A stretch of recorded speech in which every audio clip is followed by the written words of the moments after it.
You got to love it here in the city. Our heart beats stronger. Free socks. The NHL playoff picture is still up in the air, but here in Winnipeg, fans are confident the arena will echo with the sound of white noise again. Free socks. Let's go! Go, Jets, go! Winnipeg is back in the big leagues and over the moon.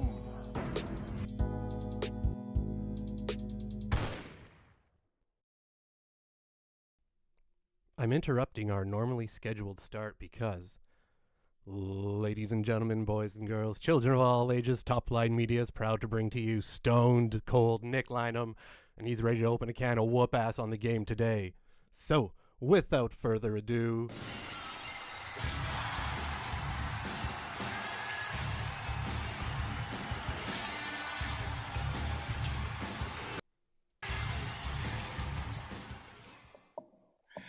Mikey, thank you for that warm welcome. And I had to, I got to give some credit to the old Turd Ferguson from the chat. He's been bugging me. He wants me to have that stone cold appearance, and it's going to come out tonight after a game like that. There's no sugarcoating that one, and what we've seen as the schedule's gotten tougher in November here. It's time to fucking talk about that. I see Lucas Trapp in the YouTube chat is talking about Fraud Squad, question mark. I hope he enjoys the sweater I decided to throw on for this one. That was certainly a game, wasn't it, Mikey? that was there was a game of hockey being played. I don't know if both teams were in the same league, but there was a game of hockey being played. Yeah, there was definitely a game of hockey being played, mostly by the Florida Panthers, the defending Stanley Cup champions, coached by the former Winnipeg bench boss. Absolutely came into this one and throttled the Winnipeg Jets. This one wasn't even close. No. I was in a couple of group DMs that were talking about, they were just this play out. I'm like, you guys are not watching the same game I am tonight. It's not often you could even say what you want about the old deserve a win meter. It's flashing 85-15 when looking at how this game played out. Yep. And we didn't see. It was when we were talking about early, especially in that first 10-game segment, when the Jets were winning, but I was kind of worried about the 5-on-5 play and the power play, and Hellebuck were really carrying them to those early wins before. The 5-on-5 game did get better for a stretch there, and we were talking about that too. But this looked exactly like what we'd been talking about when you're looking at just how little they generated. Like, was there any quality looks on offense for the Winnipeg Jets tonight? I'm having a lot of trouble thinking about them. There was a couple from Nick Ehlers, who I thought was the one forward really going on this night. It was nice to see. I thought that was one of his better games in a while. And we kind of talked about it, I think it was 2 games ago, when he had that real rough one, that you could kind of see it in Nick Ehlers in his first couple shifts. And he was flying out there. But this was an opportunity. This was an opportunity coming off that last game. You got the Cup champs back-to-back here, and it just fell flat. It fell flat, and I think Hulk in the Twitch chat, thanks for joining us tonight, Hulk, nails it. The story tonight is definitely the difference in pace that we watched kill the Jets in the playoffs, but we didn't have Hellebuck make the result look friendlier. And I thought Connor Hellebuck made some big fucking saves tonight. Huge. And it did not matter. It did not matter. Nope. Yeah, there was I can count on one hand of the number of good offensive looks the Jets had across the entire game, and I think 3 of them are Nick Ehlers' chances tonight. So, like, yeah, the rest of the lineup was pretty abysmal. Yeah, the Panthers just decided to skate circles around the Jets right from the get go, and there was nothing we could do to counter it. We've talked a lot this season about how the Jets, when they're going up against something with speed, they back up and they give them more room and more speed. And I don't quite understand it. They let them just pressure and they back up. I don't know. It's a weird thing to do when that's your biggest weakness. It seems counterintuitive to me, but it seems deliberate enough that it feels like it's a conscious coaching decision, but I can't figure out why. And I don't even think it's just that, but it's definitely like this is something me and you have been talking about all year when it comes to teams with pace. I just found, knowing what I know about the Jets from last year, knowing what we've seen from them this year, and most of it's been positive, but we had been talking about how November was going to tell the story. For my money, the way I've watched these games, for the last 5 games, I thought the Jets were the worst team. Now, they snuck out a couple of wins in that, and I think if you want to credit them for a really strong pushback and the game in New York, I think that's fair. But that's now Colorado, that the speed and everything is just a problem. Tampa Bay really took it to them, and now Florida on this stretch. And I just look at this game, and it was a 160-minute example of those problems that we know are in the Winnipeg Jets game. It's the speed. It's the pace. It's the aggressiveness. Florida got in on that forecheck, threw the body on everything, and the Jets imploded with the turnovers any which way just to avoid contact or just to get it off their stick before the contact came. And then, like you're talking about with the neutral zone, I thought Florida did a really good job of stretching the neutral zone out. And we've talked so much about how important that neutral zone game is when it comes to Winnipeg Jets hockey. I just thought this was an example of, for one, I think Florida's the bar. They won the Cup last year, and they've come out firing on all cylinders most of this season. For my money, they would be the number 1 power ranking team if you're into that kind of thing. But if we're talking about this team being serious when we get to April and on, you have to be playing a much better game against teams like this. And this schedule's been proven to be a bit of a task. Now, 15-3-0. Excellent record. The points are banked. Yep. But these are the things we're going to be talking about as we get into 2025, as we get towards the playoffs, as we get into the playoffs, is there's another level that has to be hit here. And I'm not sure they have it without external help. I mean, we know who this team is, and they've been riding such a great heater, but regression is expected, and it's not looking too pretty against the better teams in the league. Yeah, Florida read the recipe on how to beat the Jets, and they applied it perfectly.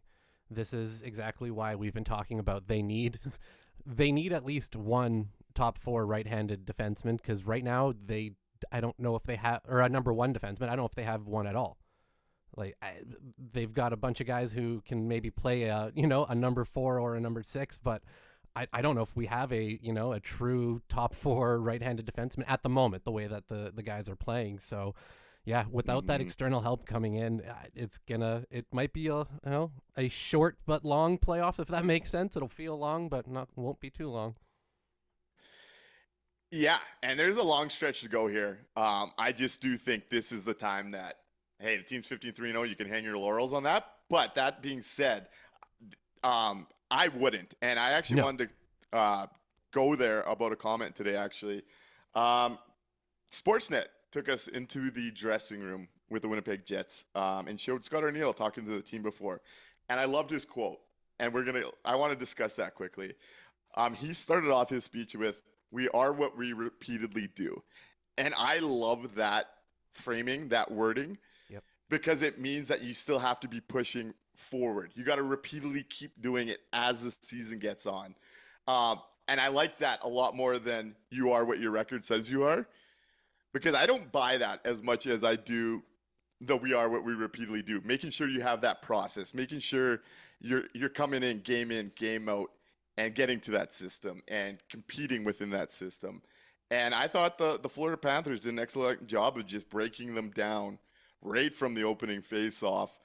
And that's how I approach it and try and look at it. I was really enjoying the start. It's a ton of fun. Yep. But if we're looking at the big picture and taking this step, and I think that's the level we should be looking at this team at this point. It's an older core. They're trying to be competitive. And a first round appearance is just not going to be enough anymore for what this team is. And that's why we're going to have these conversations about games like this and maybe tap the panic, or not tap the panic alarm, but tap the brakes a little bit on the hype around Winnipeg.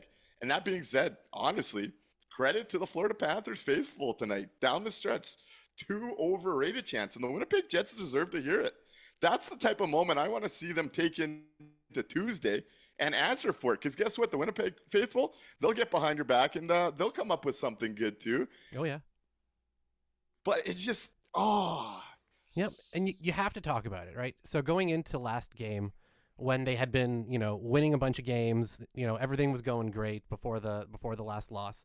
The broadcast specifically brought up how, even while they're winning, Scott Arniel is looking for things to change, looking to things, to do better. And they were applauding that, right? Because you don't, like you said, you don't want to rest on your laurels. You want to be making those changes while things are going well, right? So you're not putting as much pressure on you to, force it in. Now, when you have a couple losses, right, that's even more of a time to keep talking about those things. So it's like you said, it's important. We want the Jets to win. That's what the whole point of all of this is, right? We're behind the team. We want them to do well. And that includes pointing out where, we've seen some of these issues turn into trends in the first 17, 18 games so far. And like you said, it seems hard to see where they're going to make large scale improvements without some outside help, but we'll see. it's especially on the D side. This D core cannot handle that type of game. No, not at all. We did see Arniel active in this one with some interesting stuff. Obviously, it was hard to get a vibe on the lineup shift in the third period as Cole Perfetti left with an injury with 20 seconds to go in the second. That was unfortunate because I thought that was the only line going. I really liked Perfetti's game until he had to leave this one. Yep. And Nick Ehlers and Vlad Meskov, that was the guys going tonight. And to Arniel's credit, those are the guys he played the most at 5-on-5. Another interesting wrinkle, and deservedly so in this one. I'm disappointed. I bet on Mark Scheifele. Mark Scheifele normally shows up against Paul Maurice, and I thought he had a pretty good start to this one. I think it's safe to say Scott Arniel sent a little message to both Gabe Vilardi and Mark Scheifele when the numbers got dwindled. Gabe Vilardi tonight, 14:05. Mark Scheifele tonight, 14:45. When's the last time Mark Scheifele's played under 15 minutes for the Winnipeg Jets? Yeah, I can't imagine. It must have been quite a while. And I'm surprised Vilardi even got 14 minutes. Was he even out there that long? They both had 19 shifts, totaling 14:05 and 14:45. So not as much as you'd normally say. Yep. And it was interesting too because you can definitely point to it as a deliberate thing.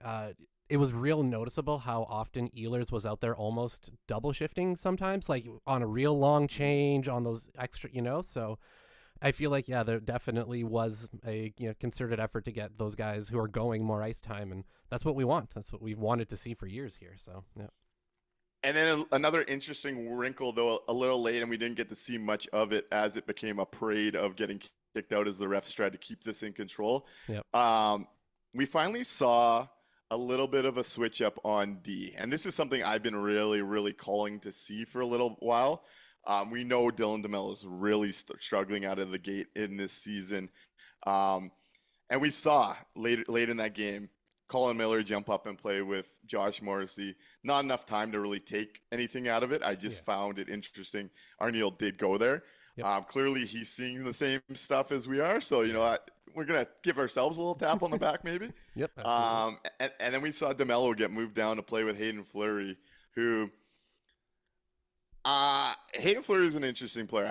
I don't think he's bad, but I don't think he's great. And I got a text from Doug Henderson, or a DM from Doug Henderson, who I see in the YouTube chat, that I kind of agreed with halfway through this game, that Fleury and Miller looked like they were playing not to make mistakes.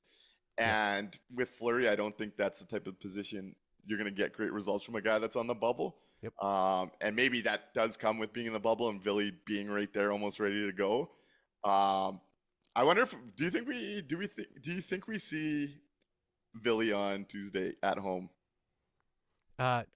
Barring health concerns, yes. I think if he is fully healthy and cleared, ready to go, I think that's where they'll give him the start at home, especially after not picking up the result we wanted to tonight.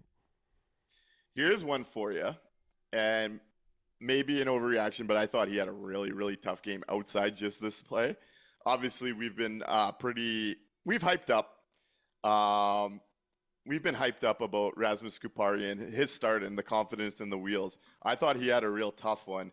And when this game goes down 2-0, he takes a really dumb penalty running Mikola in the numbers. And I wonder if that's the kind of thing where you put a little shake-up and throw Gus in there for a game as just a, hey, man, like, we need you to keep where your game's at. And I thought today was not Rasmus Kupari's best.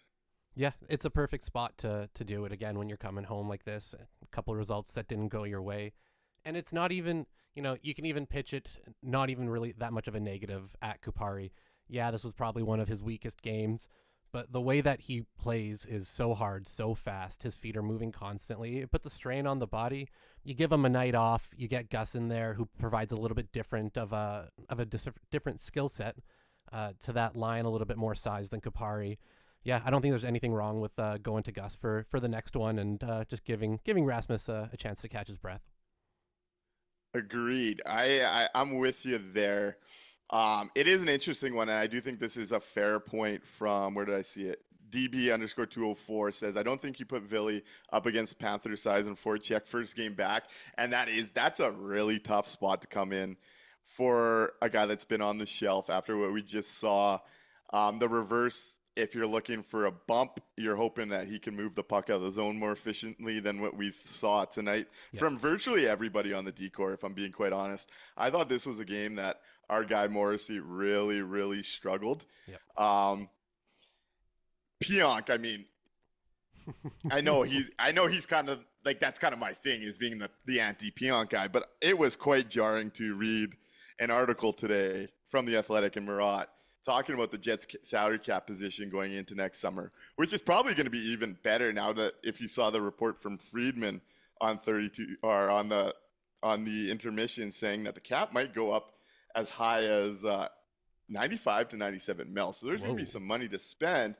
But a couple hours before this game, I'm reading how it's highly likely Neil Pionk's getting signed long-term in Winnipeg going into the summer. And then I watch a game like that, and it's jarring. Yep. Like, I know the points are there, and he's had such a strong start in that regard. But when the bottom falls out, man, it is the gaps are just too massive to be betting on a player like that long term. We saw it today. Some of the passing decisions, like there was the one Preco pass that ends up being a 2-on-1 on Sandberg in his own zone. Yeah, and it's just like, and he's not the only one. It stood out so much again after reading that article. I thought this was a game where Morrissey looked lost at times. Obviously, that Barkov goal, really tough look on him. I thought they did a good job of getting on Josh Morrissey. I forget which goal it was, but there was 3 Panthers consecutively battling with Josh Morrissey on the half wall. No support from any of the Winnipeg Jets. Of course, the Panthers win that battle and go the other way on Dylan DeMello. It was hard to watch. And like the first line again, we finally get up where they're even on the score sheet, 11-11. And the old regression curve hits, and was it 2 or 3 against tonight on that line? Mark Scheifele and Gabe Velarde directly, in my opinion, at fault on the Nate Schmidt goal, revenge game Nate Schmidt, which it was a bit of it was a bad rebound by Connor Hellebuyck on a soft shot like that. But Sam Bennett beats 3 guys. 2 of them are just standing there. And I'm wondering if that's the type of thing that led to the ice time diminishing. Yeah. But it's frustrating, man. These are supposed to be your best guys in the biggest game against their former coach, who we know there's a chip on the shoulder against. and it goes that way. Yeah, And it was another one of those games where they're spending too much time in the D zone against good competition. and not being able to get the puck out whatsoever. They could not break the puck out at all from their own zone. And yeah, it feels like in these type of games where they mentioned it on the broadcast, the Jets came in 4-0 against Maurice and the Panthers since he left. They're the best team in the league. And then, yeah, they lost the last game, but everybody played badly. And yeah, this one doesn't start off all that great, and the Panthers are skating at them real hard. And it just kind of feels like guys sometimes just kind of give up part of the way through the first, like you said, they're just standing there on that goal. Nobody's pressing, and they've almost looked resigned, that early on. It was frustrating. It was real frustrating to watch. It was. So, Mikey, if you want to open up the phone lines, I'll start diving into the chat. Let's see what the people want to talk about on this night and what's top of mind. Let's start over on Twitch. I see Hulk wrote out a nice long one. Let's dive into what he had to say here. If anything, with 30 points in the bank before the end of November, this should be the time for the Jets to step out of their comfort zone a little bit and see who does what and what works where. I don't see how the Jets can't get use out of Lambert down the stretch here, even if this year he's a flawed NHL player. And I believe I saw someone else mention something about the Moose call-ups. If I Asking could find who it. the first forward would be. Yeah, late2_TV asked who the first forward would be. I would, admittedly, I haven't paid as much attention to the Manitoba Moose over the last couple of weeks. Top of the head, it would be Lambert, and you'd want to inject some options. I don't think they're going to go to that option yet, though I do think it's something. I would fool around with the lineup a little bit during this stretch before going to that option, I think. I mean, you still do got to think about the message in the room. Throughout this, Yep. Players get the bad nights, but they'll still lean on that. We are 15-3, so I think I get the concern and the frustration, trust me, because we've seen this story. But I do think we got to let this play out a little bit because you don't want to lose that side of it. Mr. Jeremy 7 says just one goal in the last 2 games does not feel good. And yeah, this team was outscoring what they were generating for some time here. The power play was really carrying the offense for some time here. Yep. We've seen that slow up as expected. They weren't going to go 42% all year. But they because of that, they have to generate more at 5-on-5. And like we talked about at the beginning, felt like Ehlers was the only one creating tonight on this one. Yeah, he was the only one who had any speed, the ability to get deep into the zone with the puck. He was the only one attacking the net for the most part. Yeah, I don't know what it is about teams like this where once you can see that they're skating circles around you, there's a few of the guys who just kind of let it happen, it feels like, or they just don't have the ability to keep up with the speed, which doesn't feel right. But I don't know. It's a strange occurrence.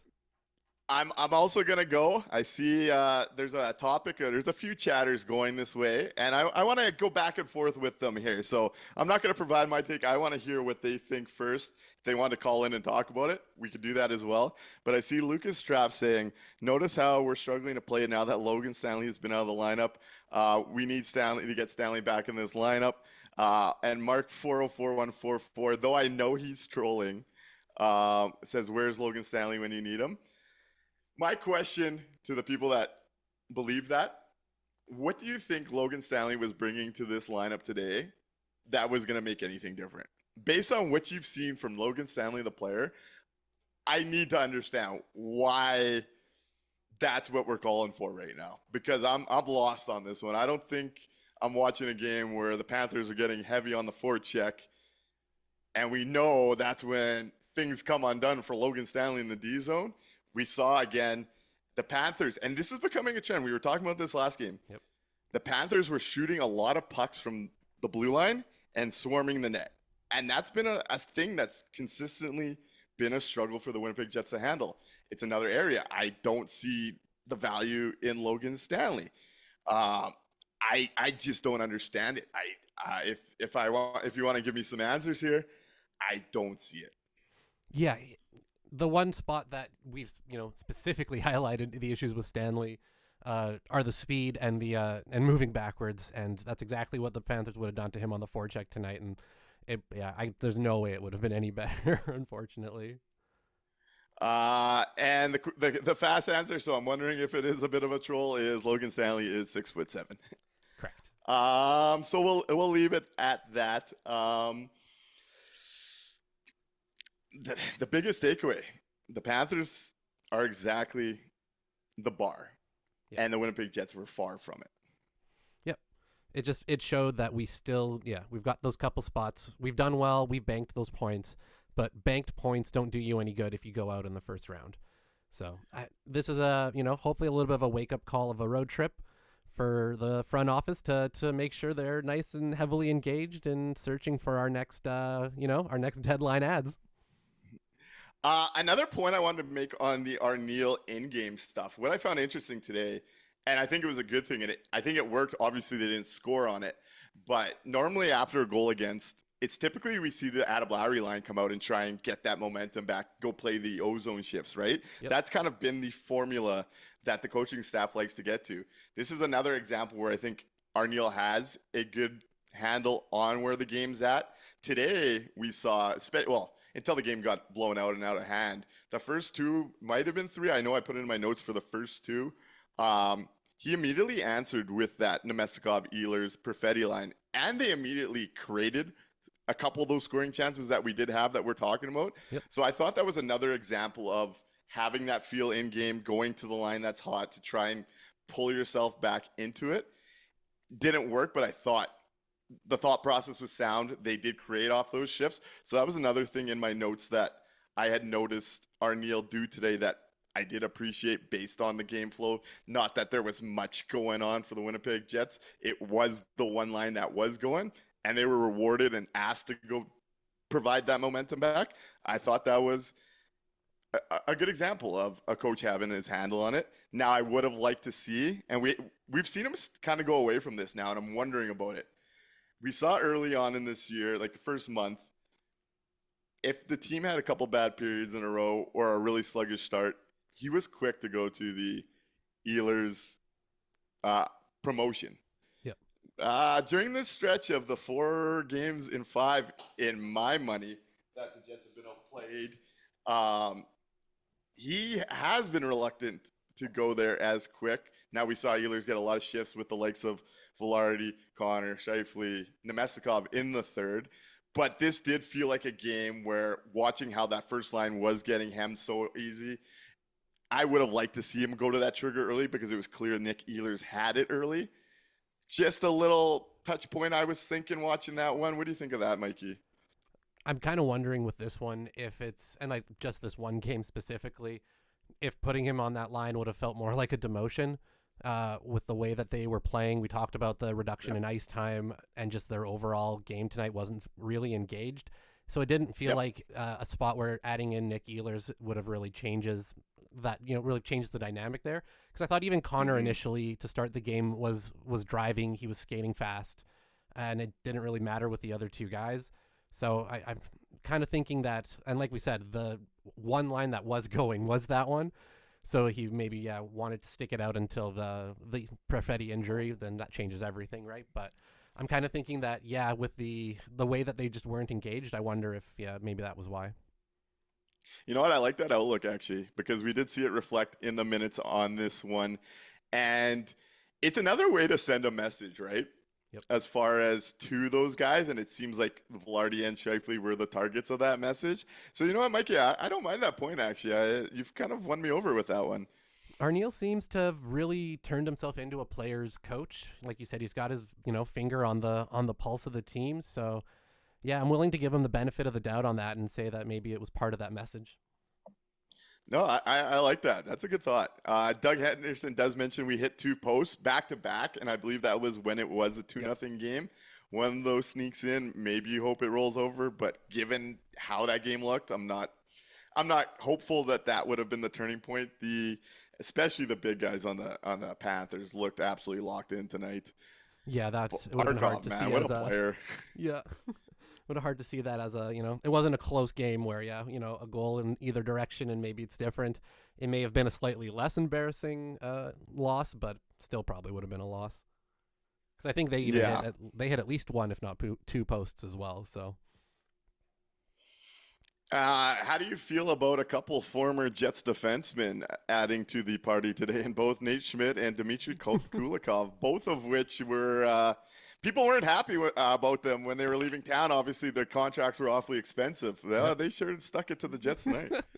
I'm still happy they're gone. Same. We got a call? Let's talk. Hey, caller, you're on the air with the landing strip. Hi there, this is Paul calling in. My apologies if the service is really bad. I'm calling from my basement apartment, so it might break up as I'm calling. Anyways, the main thing that I wanted to bring up and talk about is Nick was making a good point, I think about 5 minutes ago, talking about how the Jets really need an upgrade on defense. But I do think that's a lot more of a point coming from like a more long-term outlook for the Jets. I don't know if you guys, anyone here remembers the fucking Trouba trade, but when they traded Jacob Trouba for that first-round pick, they kind of needed to get Neil Pionk back in that trade because they had no right-shot defenseman to replace him. So getting Neil Pionk in that trade filled in for Trouba, and that caused more problems than it helped because he didn't really work with Morrissey, kind of left them empty on the right side. That eventually led to them getting DeMello. DeMello was great, but he was aging. So then they signed him long-term, and it's looking like right now, at the very least, the first quarter or so of the season, he's declining a tiny bit, which is fine. Just probably means he needs a bit less responsibility. And in between both of those moves, they also acquired Nate Schmidt. So, and then they ended up having by Nate Schmidt out, I think, 2 years into his tenure with the Jets. So, like, the more overarching problem with the Jets is just that they haven't had anyone to fill in or anyone to really come up and stabilize anything on the defense. It's basically been 2-3 year cycles with some of the same or different players, and oftentimes the result is like the Jets have to go out and then spend more assets or take a hit on the cap to replace them and perform better. I just following up on the point where it's like, okay, yeah, the Jets are great. They're performing great right now at the very least, but they do need an upgrade there somewhere else. I just don't see it going far in the playoffs. I think that's honestly an excellent point going back into this because it does all lead into each other, right? Is that mass exodus really created this struggle of finding consistent defensemen and making some bets on some guys that haven't necessarily hit that level. Like this decor compared to the Western Conference Finals teams, nowhere near the same level. And I've come around. Last year, I was really hammering on the 2C is a bigger priority than D, and I still think you need a 2C. Vlad has his moments, but I don't think it's the right guy for that situation, so to speak. But I do think looking at how the last year's playoff round went, looking how this team does struggle against better teams with the speed and the forecheck, I think a top-level D is the absolute necessity, especially when you're building around a team where your best player is Connor Hellebuyck. They have to spend the assets to get a legit answer, and not just an answer for this run. This is going to be a future problem. Though I got to say, Elias Salmonson's having a banger of a start with the Moose. The offense is translating into North America, which was something I was hyping up in the summer early, but that guy might be the answer in the coming time. But I'm with you. Like, they need to go spend and get a real top-level defenseman in here to make April through June more feasible. Oh, yeah, 100%. Well, I mean, like, the big thing that the Jets have been really reluctant to do, especially since, like, the 2017, 18, 2019, 2020 years, is they've been really hesitant to spend draft capital. They have barely made moves, and when they have, I think the biggest move they've made in the past 3 years was for Sean Monahan to be their second-line center. And, I mean, he was fine when he was here. He played his role to as good as he could, but he still didn't answer any of the problems that the Jets have, which is there's really no long-term second-line center. They don't have a whole lot of speed, and well, he was just old. It was a stopgap replacement. So, like, I think the big thing that needs to happen here is looking big picture once again. The Jets need to get over like the idea that, oh, okay, well, we're a small market team, so we need to perform something similar to a baseball team, for example, where we draft players, we develop them more long-term, and then they just immediately slot in and replace a guy that we lose. It's definitely a point where they need to be more aggressive, or else they're just going to keep this turmoil going where, okay, yeah, great. So we signed Pionk, and now he's not performing to his contract.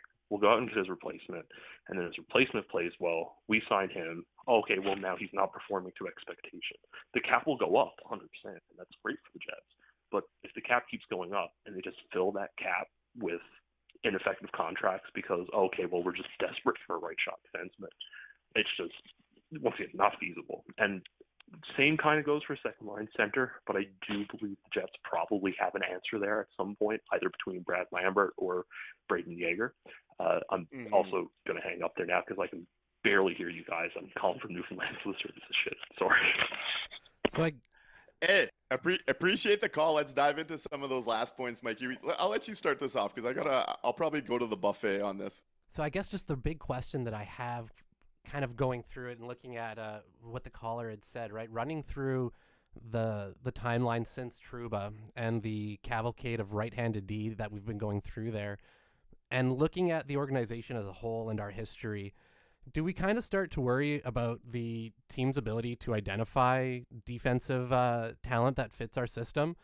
Because I can almost count on one hand the amount of times they've, hit really on defensive either prospects or at the professional level in free agency or through trade. So I wonder if that's starting to maybe be something we start to worry about, because that's it. The caller made such a great point of, we keep going with these stopgaps, giving out contracts, stopgap, give out contract, and we haven't been able to identify really somebody who can long-term fill that space, whether, through draft or through the professional reach. I don't know. What do you think? Yeah, so I have a few different thoughts. I've been one for years that kind of thought the amateur scouting department and the professional scouting department were kind of off on how they value D. Like, it felt like the amateur was taking shots at a specific type of player, and then it felt like the professional side was taking shots at a different type of player, and then the professional side would end up blocking what was drafted to be in that situation. So it does create a pretty nasty cycle consistently here. The other aspect I do kind of want to put on that topic, though, reading a lot of stuff around the Jets this year, it does seem like that has been something the coaching staff has pushed to really get everybody on the same page on what they value as a group, what they're looking for, what this team looks for. So I actually am pretty optimistic that there's going to be changes in how they make those approaches. I even think they've had some pretty quality drafts the last few years where they've changed their approach a little bit. Like I wanted to talk about him today. Kieran Walton, that goal he scores today, that's a 6th-round pick that's kind of blossoming in his next year. Kevin He is a guy that had a motor and looked projectable, who's now blossoming offensively. So it seems like they're picking some interesting bets later than they have in years past. But when you look into the organization, on D, the only one that gives me hope of a top 4, and like I said, I've been hyping him up as like the top prospect in Winnipeg since the Rucker and McGroarty trade, is Elias Salmonson, who's come over. And he has a lot of the traits that I think really excel in today's pro game, where he's got the size now. He's really grown since his draft year. But he's one of those D-men that can transition the puck. And I think that is just such a big part of where the game's gone that I'm optimistic he could help fill that role. But we also know the Jets are pretty slow-moving when it comes to a player like that entering that lineup. And then when you bring up the caller's point about trading for guys and then blocking those spots, it gets pretty convoluted. I'll push back on one part, though. The caller did mention the Winnipeg Jets haven't been willing to pay draft capital, and I'm not so certain where that narrative comes from. 2018, they moved their first, plus 2019, they did the same. Last year, they did the same. They did, a first, second, third, and a fourth? Yep. I would change the look on that slightly, where I think the Jets have been more willing to move draft capital, which is also seen a little bit less of an asset than top prospects, right?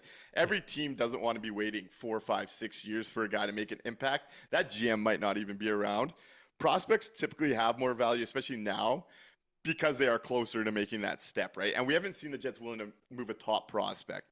And I think looking at this year, looking how this is lined up, knowing this is a very good team that needs a very big boost to it still, yep. I think this is the year when you look at the prospect pool, It's a very deep pool up front, especially on the wings. We know that's pretty much the Winnipeg Jets' strength on the roster. It's time to make some decisions on, okay, we think Braden Yeager is going to be a keeper. Let's keep him off the board. But hey, we got to be willing to move some guys here and actually put this thing over. The window is now. This might be Nick Ehlers' last year in Winnipeg. And that's a big blow next year when you look at how this team's configured. Even if some people won't agree with that, you're going to get hit, get slapped in the face a little bit. Like Mike Tyson on Jake Paul this week, if he were to move. So this is the time. Be willing to put some of those chips on the table and go find that impact defender. It's a need, and we're seeing some names thrown up in the chat. I see DB204 says, reading today that perhaps Columbus is thinking about moving Juracek. Make it happen, Nick. In which Hulk says Juracek is the best shot at that type of D. Interesting take here on that is that given how he's looked in Columbus, I'm not sure a team that's trying to take a step this year would go that way. Though I was a big guy that was into if you could turn Rucker into Juracek, I like that idea because it gave you two young right-handed defensemen to bet on in Salmonson and Juracek. And then it's tough. It's tough. The two teams I'm really watching this year, Calgary and Pittsburgh, and seeing what's going on there, what becomes available in that regard.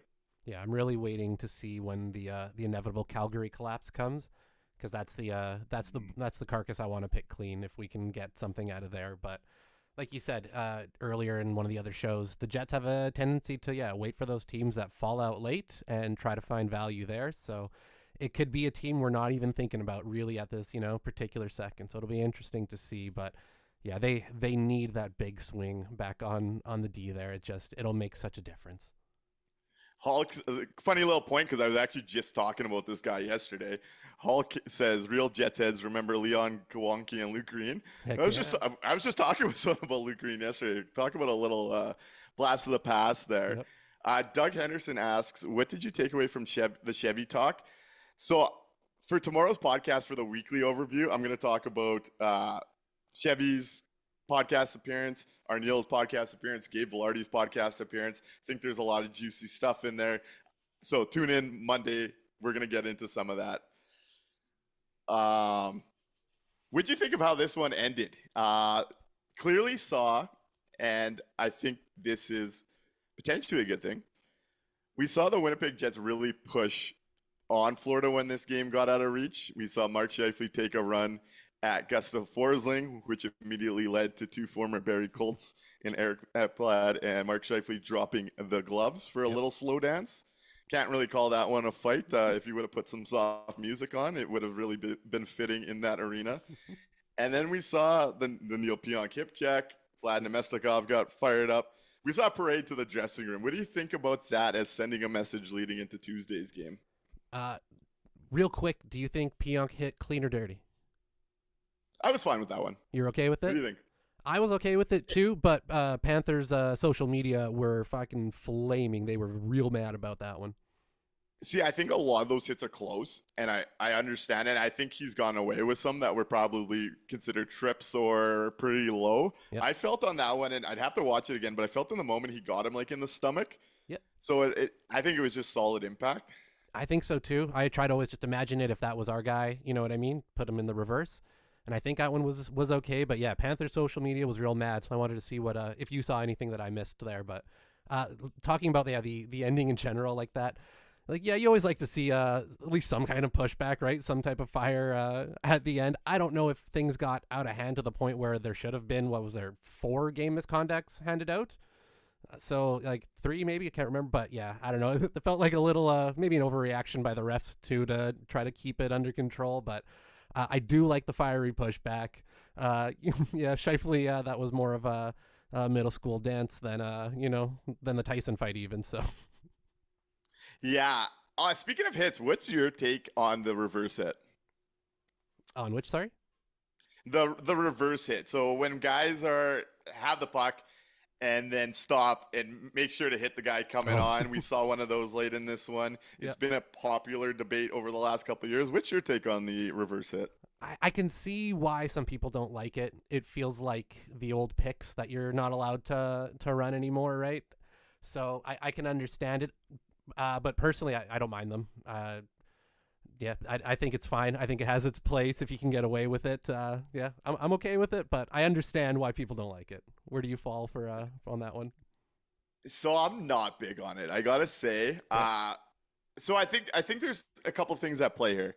On the reverse hit, it is a textbook definition of interference. The guy coming in to engage contact has never touched the puck, and the puck carrier is bracing for a hit. So I do think that is interference by the rule book. Ooh, I think there's a line here that players have to be able to defend themselves along the wall, in the corners, to make sure they're not getting hit. Like McCullough got hit from behind with Kupari. Yeah. So I think there's a very fine line between setting yourself up to protect yourself from that incoming contact and actually willingly throwing a hit to an oncoming guy that is maybe you should expect it, but you're not really, because it, by definition, it is interference. So that's kind of where I lie on that. As for the rough stuff to end it, I admittedly like how the refs handled it, because that kind of thing is just how you settle the tempers down. And we know when that stuff kind of gets out of, you get away with some of that stuff, it escalates, then we see some real shit show type stuff. And I'd rather, you know what, this game's done. Send them to the room, let them get in the shower, just get them the hell out of here. I'm cool with that approach in a game like this. That's a blowout. It's 5-0, game's over. But I do like to see that kind of response from Winnipeg. It's not something this team's been, I don't think, really known for. And it does set up that Tuesday matchup with Florida, right? It is a home-and-home series here. So I like that approach, even though it ends up with a bunch of guys getting tossed, the game's over. But on the Panthers fans' credit, I think they handled that really well by starting the overrated chance. Like that's just how you respond in a building, right? And if we're going to be an org and a fan base that loves to do the chants, we got to be able to take it too, right? Oh, absolutely. I love stuff like that, right? I come from the soccer world, right? European football, South American football. That is just that's par for the course. That should be exactly what the fan bases are doing. So, especially in a place like Florida that gets a rap for not having real fans, right? Quote unquote. Everybody's just a snowbird. They're just there to see the other team. It was great to hear such a loud chant from their own, fans like that. So yeah, it's great for growing the game of hockey. I love stuff like that. And hopefully the Jets can put a beating on Florida on Tuesday, and we can have our revenge also with the chants. And talk about a segue. Last show, we announced we were going to give away tickets to the Florida Panthers game. Let's announce the winner, Mikey. We did a random draw with everyone that submitted right before jumping on the show today. I haven't seen her in the chat yet, but congratulations, Phyllis. You won the random draw. Reach out to me on any of my social platforms, and I'll make sure to get those sent over. I hope you enjoy the rematch on Tuesday. It should be a doozy the way this one got set up down the stretch. Yep, this is going to be a huge game. So yeah, congratulations to Phyllis. We'll make sure she gets the tickets. Going back into the chat, Choices TK makes some good points on when we're talking about trading prospects. We're talking about taking the next step. This is a team that deserves the bump, the boost. I mean, as much as the concerns are starting to really show against some of the teams we expect to go on deep runs, this team is still going to be one of the higher end playoff teams in the standings. You still do have some good players here. You want to give those guys a shot. You've been building towards this. I think Choices TK makes a couple of good points here with draft and develop, but you also have to be able to walk away from players before they decline. Better a year early than a year too late. Got to be willing to make moves and unpopular decisions, like trading Kyle Connor for players that will address key weak areas. I'm not going there in season, but I agree with where he's going with this, that part of drafting and developing is those prospects better than anyone.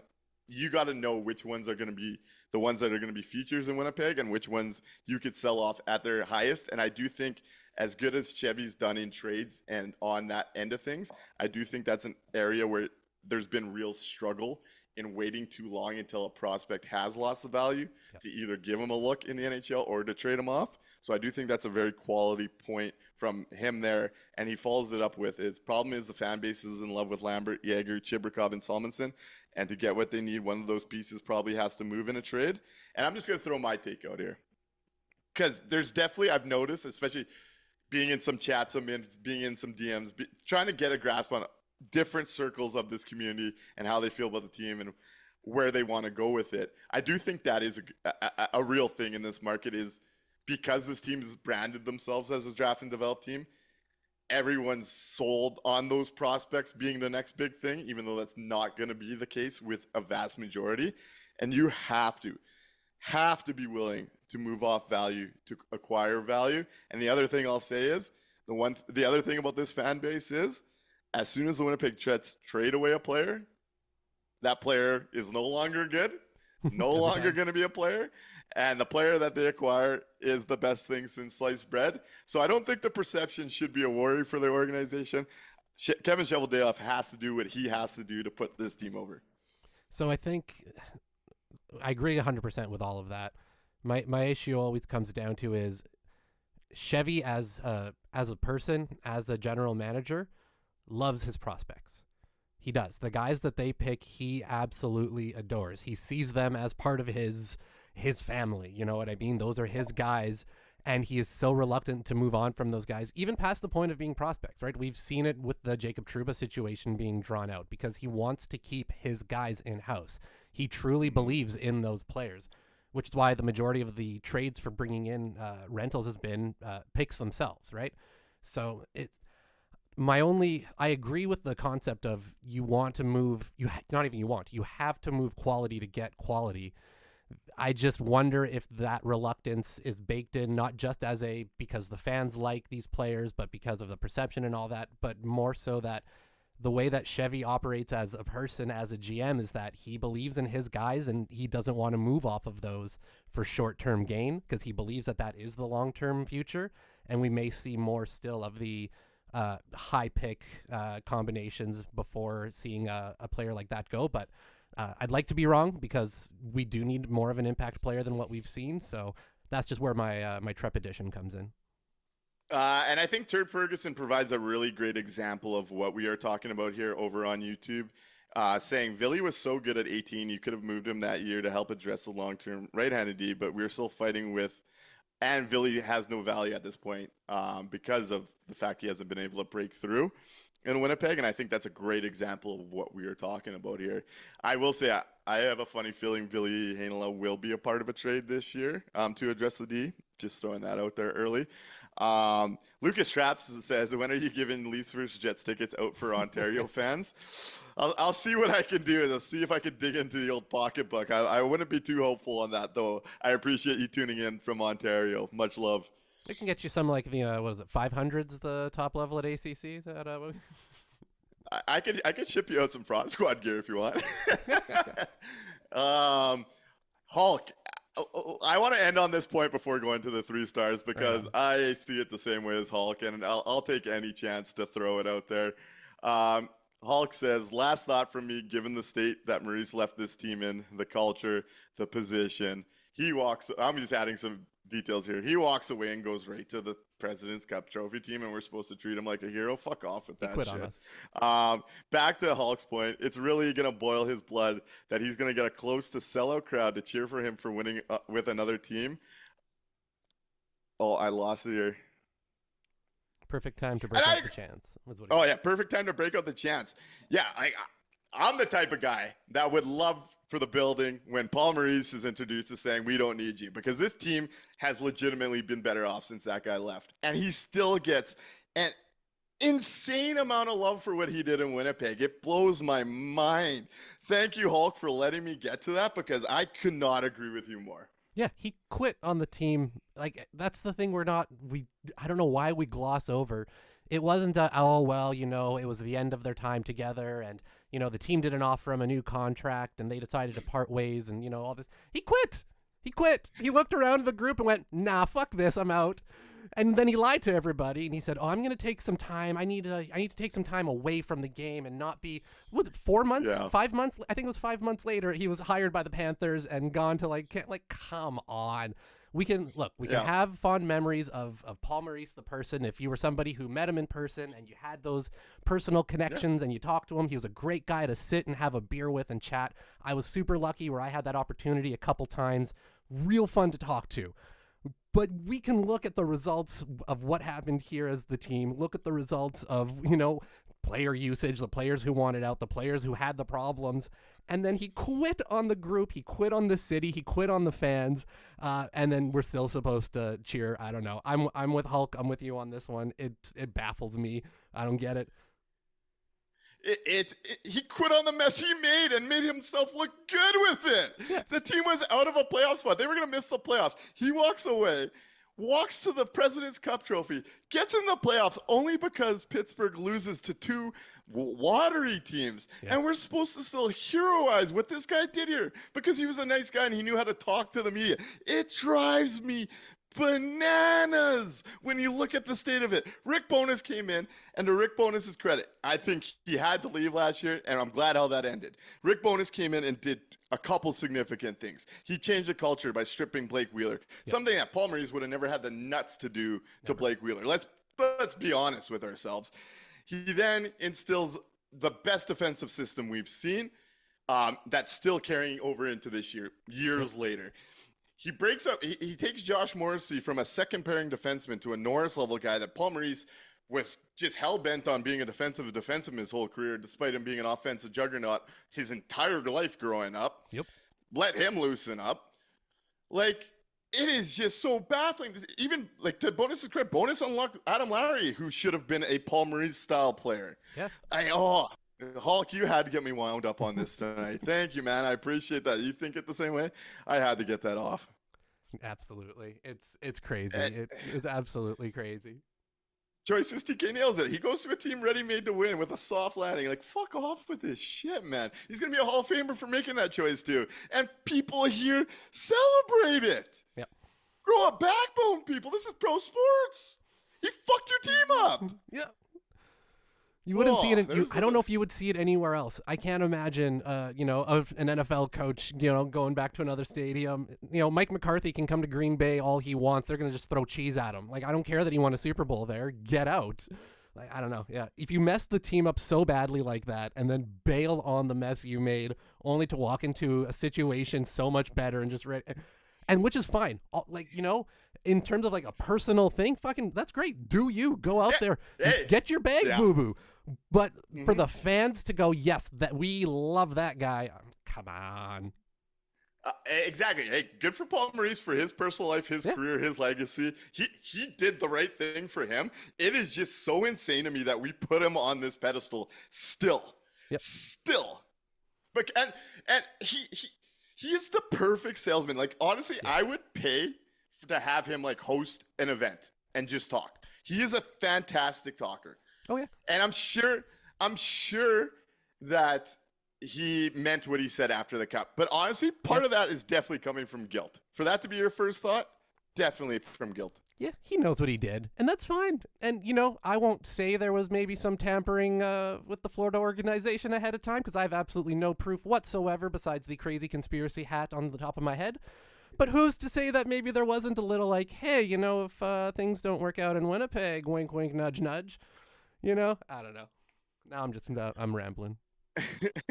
All right, let's go to the 3 stars and get out of here and watch some UFC tonight. Yes, gotta go watch that. Tough one to give out 3 stars. I might have to go. I'm going completely off the board on this one, I think. Where are you going? I'm going to give out a star, not for his play tonight because it was pretty bad, but just for hitting 600 games. Here you go, Josh Morrissey. You can have the 3rd star. Like I said, he played terrible, but hey, 600 games. This is a hard one to find, man. Come on. 2nd star, I'm going with... And then number 1 star, Nick Ehlers, because he was the only forward who did anything. You know what? We've been really generous giving the stars to only Winnipeg Jets, and I just can't even go there tonight. I'll go the third star. I'll give the Jets a bone. Nick Ehlers, you'll be the third star tonight. Second star, just because I got a kick out of it. I'm gonna go the Florida Panthers fans for that chant twice, Ooh, and I then like that. Yep. first star, I'm gonna go Alexander Barkov. Very nice. I like that with the fans. I'll give them my second star as well. That was good. Yeah. I think if you're looking at this like real 3 stars, if you're in the rink doing it, I think DB204 nails it here. 3 stars, Barkov, Reinhart, Bob. Yep. 100%. There you go. All right. Well, thank you guys and gals for tuning in. We'll be back Tuesday after the rematch, hopefully in better spirits. But I got to say the concern meter is on in Winnipeg after this 5-game stretch for me. 15-3, they're a great spot, but there's some underlying concerns here, man. Good night, everybody.